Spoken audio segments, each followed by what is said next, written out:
He told us there were a lot of bad people out there.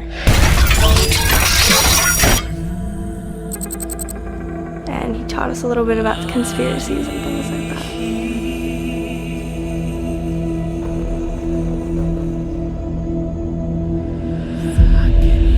The greatest trick the devil ever pulled was convincing the world he didn't exist.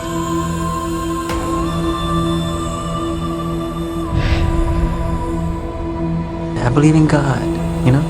Does that faith sustain you? Of course it does.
The case ended.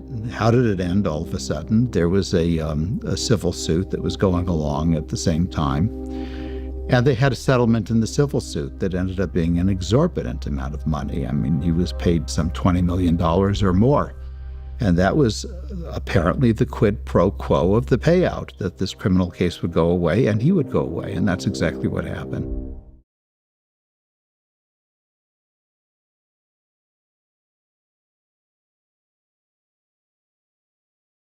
This attorney I found, I interviewed several, and I picked the nastiest son of a bitch I could find. Once I make that phone call, this guy is just going to destroy everybody in sight. Any devious, nasty, cruel way that he can do it. And I've given him full authority to do that. It'll be a massacre if I don't get what I want.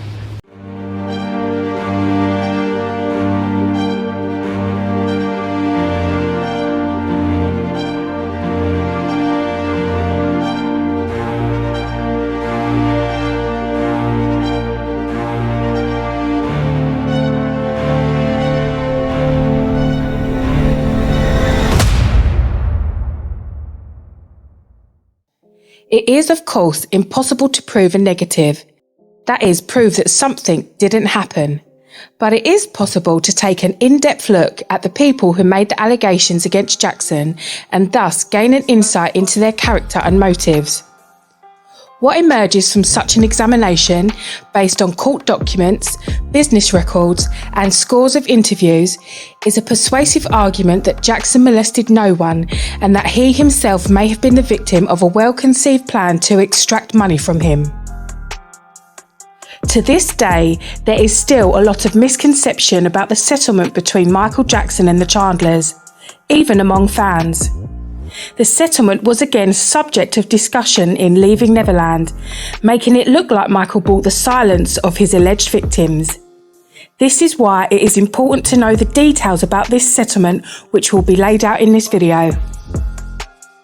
On January 25th, 1994, Michael Jackson settled a civil lawsuit filed against him by Evan and June Chandler. The Chandlers alleged Jackson had sexually molested their underage son Jordan. The details of the settlement were leaked by Diane Dimond back in 2003. And although Dimond made it look like Jackson admitted to molestation because he settled over the negligence allegation, the settlement document revealed that 1. Michael Jackson denied any wrongdoing. 2. Jordan and his parents could have still testified against Jackson in the criminal trial. And 3, Jackson only settled over claims of negligence and not over claims of child molestation.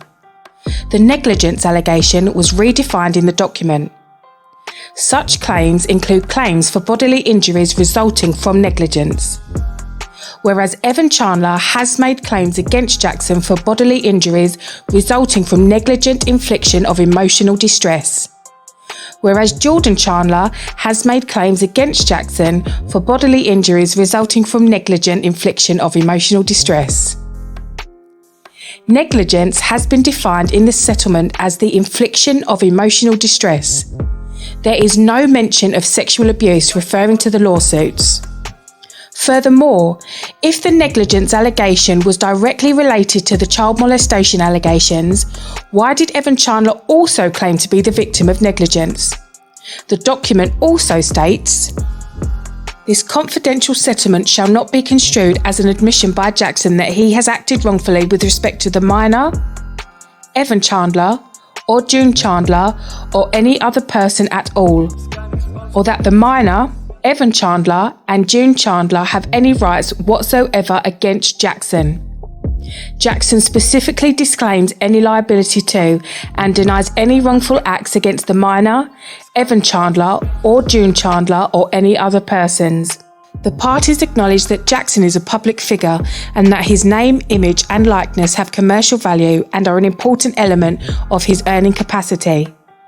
The parties acknowledge that Jackson claims that he has elected to settle the claims in the action in view of the impact the action has had and could have in the future on his earnings and potential income. Jackson repeatedly asserts his innocence, while the Chandlers do not once maintain that the allegations are indeed true. The parties recognise that the settlement payments set forth in this paragraph 3 are in settlement of claims by Jordan Chandler, Evan Chandler, and June Chandler for alleged compensatory damages for alleged personal injuries arising out of claims of negligence and not for claims of intentional or wrongful acts of sexual molestation. The document states that just a little under $15.5 million was put into a trust fund for Jordan Chandler. Both of his parents, as well as their attorney Larry Feldman, also got a cut of the settlement. 8 pages detailing the payment were allegedly missing from Diamond's copy of the settlement. But according to one of Jackson's attorneys, the negligence allegation included in the lawsuit prompted Jackson's insurance company to step in and settle the case for him. If true, it means that Jackson might not have paid the Chandlers a cent.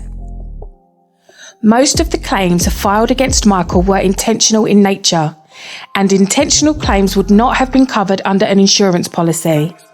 But by including an unintentional claim, a negligence claim, it was guaranteed that Michael's insurance company would be involved to fund the settlement. There was both a pending civil suit by the Chandlers and a counterclaim where Jackson claimed extortion by them. A conservative estimate of how long this could drag on would be 3 to 5 years. Plus, there was an ongoing criminal investigation that could have started criminal proceedings. Looking at the diversity of the cases, 2 legal teams would have been necessary. A legal team of 6 attorneys at 8 hours a day would have cost the insurance company over $10 million a year to defend Jackson. No insurance company is going to pay $20 million a year for defence when it can settle and get it over with. Tom Mesereau said that his understanding was that the settlement agreement was written to permit the possibility that an insurance company would step in and pay, but that he was told that the insurance company did not pay. He did stress that it was just his mere opinion because he was not involved in the settlement and he didn't meet Jackson until 11 years later.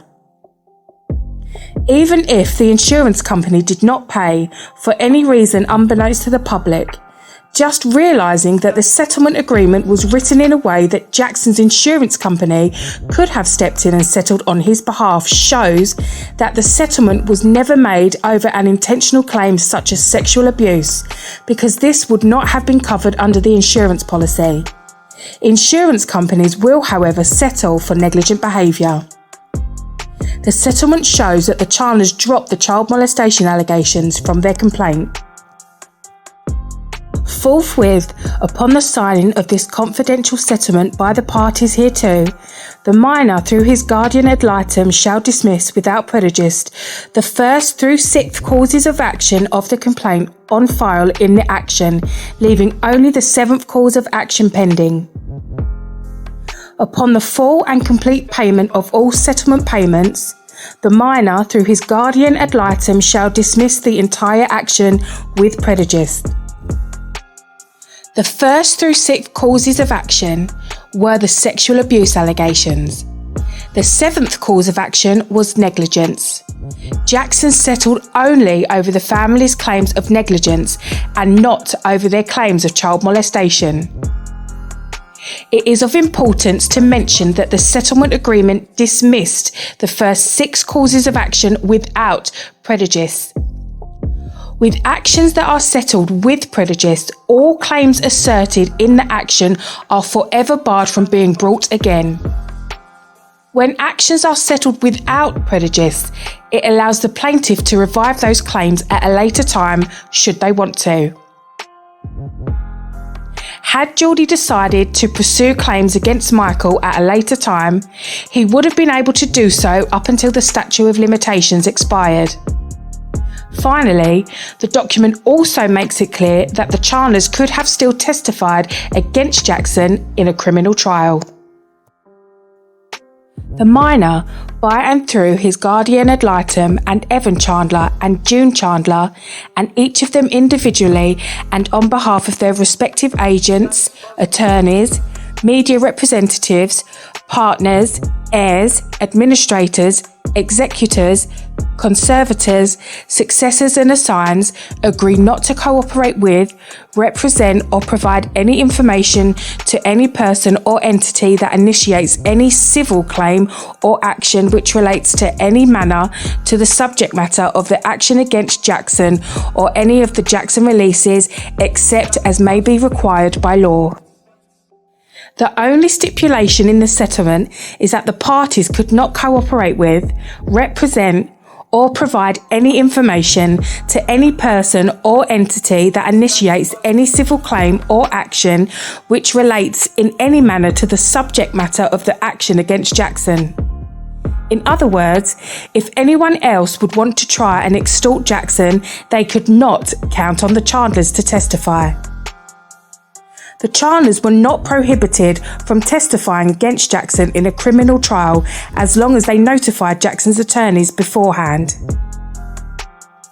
In the event the minor's legal guardians, the minor's guardian ad litem, the minor's attorneys, Evan Chandler or June Chandler or any of them individually receive a subpoena or request for information from any person or entity who has asserted or investigating any claim against Jackson, they agree to give notice in writing to Jackson's attorneys regarding the nature and scope of any such subpoena request for information.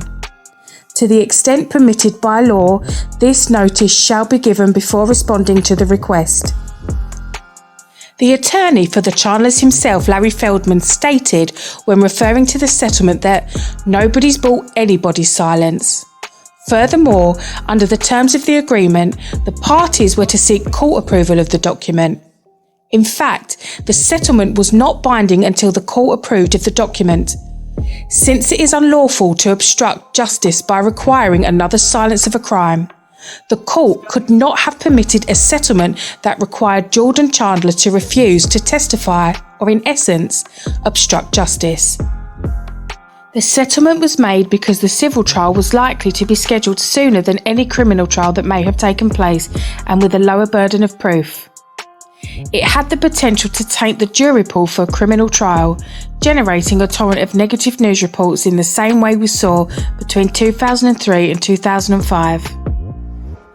To defend a civil trial, Jackson's lawyers would expose much of the same defence tactic, witnesses, testimony, evidence, etc. that they would need to use in a later criminal trial. So, the settlement was a tactical move to protect himself in a potential criminal trial. A difficult choice, and one that Jackson supposedly wasn't happy with.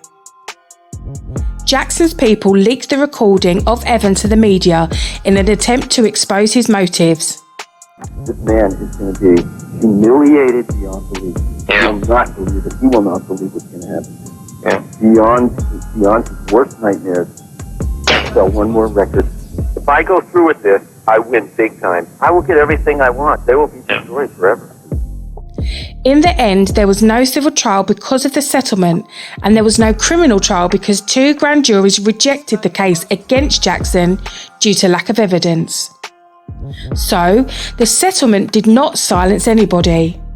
The settlement specifically did not prevent the Chandlers cooperating with any criminal trial or investigation. It was not a payoff. It was not hush money. The Chandlers approached Jackson for money long before the settlement, and he refused to pay. The settlement also did not prevent a criminal trial. It did not buy Jackson's freedom, and it did not guarantee Jackson would not go to jail. It was the family's own decision not to testify in the criminal case. They could have gotten money and justice, but they only opted to take the money. Ask yourself this: if your child was molested, would you not do everything in your power to put the person responsible behind bars? The Chandlers did not. Instead, they dropped the claims of child abuse against Jackson, signed a document where Jackson basically called them liars. They took his money and they refused to talk to authorities. One could argue that they did not want to be put through a public trial. However, this assertion does not make sense when you consider the fact that the Chandlers were more than willing to testify in the civil trial.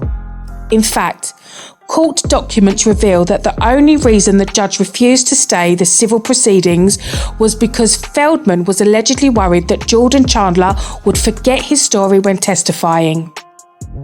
Furthermore, Evan Chandler later sued Jackson and asked the court to allow him to produce an album of songs about the allegations. The actions of the Chandlers are not indicative of a family reluctant to tell their story, but rather of a family willing to do whatever it takes to extort as much money from Jackson as possible. For the past 25 years, the media have been referring to the settlement as a payoff. But what exactly did Michael Jackson buy when he settled the civil lawsuit? How can anyone call it hush money when it did not prevent the accuser from testifying against him? How can anyone call it hush money when the entire world already knew about the allegations? How can anyone call it hush money when there was still an ongoing criminal investigation that was not affected by the civil suit? Finally, Evan Chandler asked for $20 million before the allegations were reported to authorities. Assuming Jackson had actually molested Jordan Chandler, why did he not take that opportunity to avoid getting caught? He could have paid Evan Chandler and avoided the entire ordeal. Instead, he rejected Chandler's initial demand for money. If he was guilty, why did he do that? If it is still your belief that Jackson's plans was to settle the civil lawsuit in order to bribe the boy into not testifying against him in the criminal trial, can you please explain to why Michael Jackson asked for the civil trial to be postponed? He wanted the civil trial to take place after the criminal trial was resolved, which means any potential settlement would have been negotiated after Jackson was either acquitted or convicted. This would have made it impossible for him to bribe the boy into not testifying. Jackson's actions contradict the notion that he wanted to buy Chandler's silence. A more logical explanation as to why Michael Jackson settled is that he was innocent, and although he initially refused to be blackmailed by Evan Chandler, in the end, he had no choice. Once the alleged abuse was brought to the attention of authorities, it suddenly became apparent to Jackson just how ugly things would get. The media went into overkill. The justice system was not working in his favour, and the civil lawsuit filed by the Chandlers had Jackson backed into a corner. He could have either gone through with the civil trial and risked a weakened defence in the more important criminal trial, or settled the civil lawsuit and risked people thinking he had something to hide. Obviously, Michael Jackson valued his life more than he valued the opinions of other people, so he opted to settle the lawsuit. Once the civil lawsuit was settled, Jackson still had the criminal investigation to deal with. In 1996, Evan Chandler sued Michael Jackson, seeking $60 million, claiming that Michael had violated the terms of the confidential settlement agreement by denying the molestation claims. The claims arose from Michael Jackson's appearance on ABC's Primetime Live, when Michael and Lisa Marie Presley told Diane Sawyer the molestation charges were lies, lies, lies, lies. Evan Chandler claimed that Michael's statement violated the terms of the settlement agreement and, as if it were possible, damaged his family's reputation. The May 7, 1996 complaint alleged 16 causes of action, including breach of contract, negligence, intentional infliction of emotional distress, slander, libel, and conspiracy. Evan Chandler's suit claimed that when Michael wrote "They Don't Care About Us," the song portrayed him in a bad light because the lines "Jew me, sue me" and "kick me, kike me" referred to him. Since he was Jewish, the statements were derogatory. The matter was submitted to arbitration. On July 26, 1999, the arbitrator ruled that the confidentiality agreement specifically provided that neither party was guilty of any crime or had committed any wrongdoing. Therefore, Michael did not damage the Chandler's reputation by declaring his innocence. The Supreme Court in California confirmed the arbitrator's decision in October 2000. The matter was disposed in June 2001, when the arbitrator ordered Evan Chandler to pay Michael Jackson's attorney's fees, further proving that the settlement agreement never included any admission of guilt on Jackson's part, but rather confirmed his innocence.